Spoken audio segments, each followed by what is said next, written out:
എന്നാൽ ഈ സമയത്തുള്ള മുസ്ലിം ലോകത്തിന്റെ അവസ്ഥ എന്തായിരുന്നു? ഈ സമയത്ത് മുസ്ലിം ലോകം ശാസ്ത്രായ രംഗത്ത് ശക്തമായ മുന്നേറ്റം നടത്തിയത് എന്തിന്റെ അടിസ്ഥാനത്തിൽ? അവരുടെ മതത്തിന്റെ അടിസ്ഥാനത്തിൽ. അതാണ് സവിശേഷത. പരിശുദ്ധ ഖുർആന്റെ അവതരണത്തിന് മുൻപ് അറേബ്യൻ സമൂഹത്തിലെ ശാസ്ത്രരംഗത്ത് വട്ടപൂജ്യത്തിലാണ്. എന്നാൽ പരിശുദ്ധ ഖുർആൻ നൽകിയ ആഹ്വാനത്തിന്റെ അടിസ്ഥാനത്തിൽ ശാസ്ത്രലോകത്ത് ശക്തമായ മുന്നേറ്റം നടത്തുന്നതാണ് നമ്മൾ പിന്നീട് കാണുന്നത്. വളരെ അതിശക്തമായ അതിശീഘ്രമായ മുന്നേറ്റം. അതും നമ്മൾ മനസ്സിലാക്കണം. ഇന്ന് സയൻസ് എന്നതൊരു കറവപ്പശുവാണ്. നിങ്ങൾക്കറിയാം, ശാസ്ത്രം ഒരു കറവപ്പശുവാണ്. എന്താ ശാസ്ത്രം കറവപ്പശുവാണെന്ന് പറഞ്ഞാൽ? സമ്പത്തുണ്ടാക്കുവാനുള്ള ഒരു മാർഗമാണ് ഇന്ന് ശാസ്ത്രം. സമ്പത്തുണ്ടാക്കുവാനുള്ള ഒരു മാർഗമാണ് ഇന്ന് ശാസ്ത്രം. സമ്പത്തുണ്ടാക്കുവാനുള്ള മാർഗമായി ശാസ്ത്രം മാറിയപ്പോഴാണ് യൂറോപ്പ് ആ ശാസ്ത്രത്തെ ഏറ്റെടുത്തത് എന്നുള്ളതാണ് സത്യം.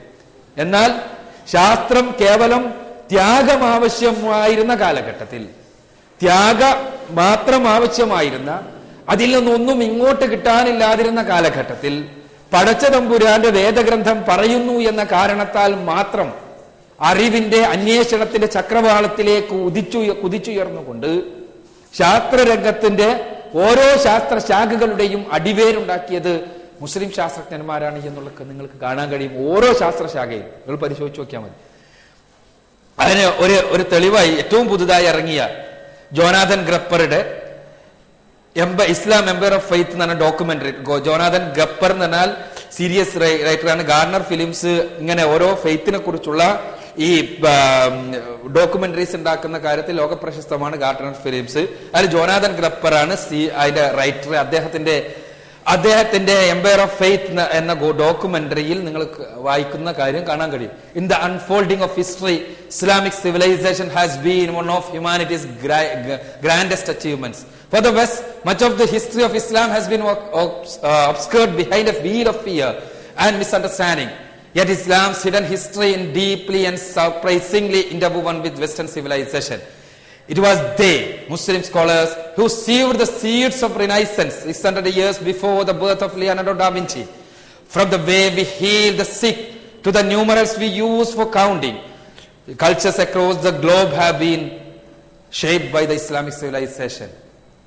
മാനവരാശിയുടെ മഹത്തായ ചരിത്രം ചുരുൾ നിർത്തപ്പെടുമ്പോൾ ഇസ്ലാമിക സംസ്കാരം മാനവരാശിയുടെ മഹത്തായ നേട്ടങ്ങളിൽ ഒന്നാണെന്ന് ബോധ്യമാകും. പാശ്ചാത്യരെ സംബന്ധിച്ചിടത്തോളം ഇസ്ലാമിക ചരിത്രത്തിന്റെ മിക്ക ഭാഗവും ഭയത്തിന്റെയും തെറ്റിദ്ധാരണയുടെയും മൂടുപടത്തിന് പിന്നിലാണ്. എങ്കിലും ഇസ്ലാമിന്റെ അറിയപ്പെടാത്ത ചരിത്രം പാശ്ചാത്യ സംസ്കാരവുമായി അഗാധമായി തന്നെ ഇഴചേർക്കപ്പെട്ടിരിക്കുന്നു.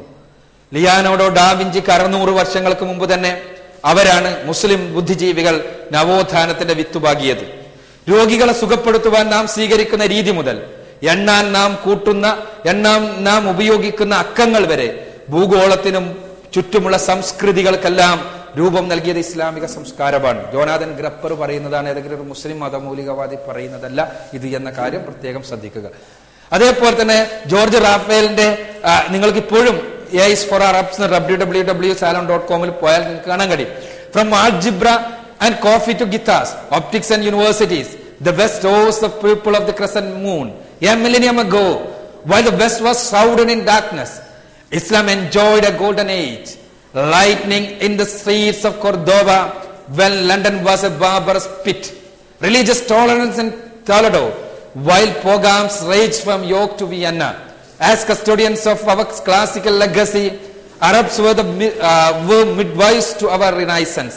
Their influence, however alien it might seem, has always been with us, whether it's a cup of steaming hot joe or the algorithms in computer programs. Algebra മുതൽ കാപ്പിയും ഗിറ്റാറും പ്രകാശശാസ്ത്രവും സർവകലാശാലകളും വരെ പാശ്ചാത്യ ലോകം ചന്ദ്രക്കലയുടെ ലോകത്തെ ജനങ്ങളോട് കടപ്പെട്ടിരിക്കുന്നു. ഒരു സഹസ്രാബ്ദത്തിന് മുൻപ് പടിഞ്ഞാറ് ഇരുളിൽ മുങ്ങിക്കിടന്നപ്പോൾ ഇസ്ലാം ഒരു സുവർണകാലം ആസ്വദിക്കുകയായിരുന്നു. ലണ്ടൻ കാടത്വത്തിന്റെ ഗർത്തത്തിലായിരുന്നപ്പോൾ കോർദോബയുടെ തെരുവുകൾ പ്രകാശമാനമായിരുന്നു. യോർക്ക് മുതൽ വിയന്ന വരെയുള്ള സ്ഥലങ്ങളിൽ മതത്തിന്റെ പേരിലുള്ള കൂട്ടക്കൊലകൾ സംഹാരതാണ്ഡവമാടിയപ്പോൾ തോലഡോ മതസൗഹാർദ്ദത്തിന്റെ പ്രതീകമായി നിലകൊണ്ടു. നമ്മുടെ ശ്രേഷ്ഠ പാരമ്പര്യത്തിന്റെ സംരക്ഷകൻ എന്ന നിലക്ക് അറബികളായിരുന്നു നമ്മുടെ നവോത്ഥാനത്തിന്റെ സൂതികർമ്മിണികൾ. എത്ര തന്നെ വൈദേശികമാണെന്ന് തോന്നിച്ചാലും ഓരോ കപ്പ് ആവി പറക്കുന്ന ചൂടുപാനീയത്തിലും മുതൽ കമ്പ്യൂട്ടർ പ്രോഗ്രാമുകളുടെ അൽഗരിതത്തിൽ വരെയുള്ള സകല രംഗങ്ങളിലും അവരുടെ സ്വാധീനം നമ്മോടൊപ്പം ഉണ്ടായിരുന്നു. ഇത് ഇസ്ലാമിക ലോകത്ത് ഈ അംഗീകാരം യഥാർത്ഥത്തിൽ മധ്യകാലഘട്ടത്തിൽ മുസ്ലിം ലോകത്തുണ്ടായിരുന്ന ശാസ്ത്രീയമായ മുന്നേറ്റങ്ങളുടെ അംഗീകാരമാണ് എന്നുള്ളതാണ് സത്യം. നിങ്ങൾക്ക് മധ്യകാലഘട്ടത്തിലെ മുസ്ലിം ശാസ്ത്രജ്ഞരുടെ രചനകളിലെ ഏതാനും പേജുകൾ ഞാൻ എടുത്തു കൊടുത്താണ്, അത് നിങ്ങൾക്ക് പരിശോധിക്കാവുന്നതാണ്. മുസ്ലിം മധ്യകാല ശാസ്ത്രലോകത്തെ അധികായന്മാർ, ഇന്നും ശാസ്ത്രലോകത്തിന് വിസ്മരിക്കാൻ കഴിയാത്ത അധികായന്മാരെ നമുക്ക് കാണാൻ കഴിയും. കാനൂൻ ഫി തിബ് എന്ന വൈദ്യശാസ്ത്ര നിയമങ്ങൾ എന്ന പുസ്തകം എഴുതിയ ഇബ്നു സീന, അവിസന്ന എന്നാണ് ശാസ്ത്രലോകത്ത് അദ്ദേഹം അറിയപ്പെടുന്നത്. അതേപോലെ തന്നെ തസ്രീഫ്, ശസ്ത്രക്രിയയുടെ അടിസ്ഥാന നിയമങ്ങൾ വിശദീകരിക്കുന്ന തസ്രീഫിന്റെ കർത്താവ് അബുൽ ഖാസി.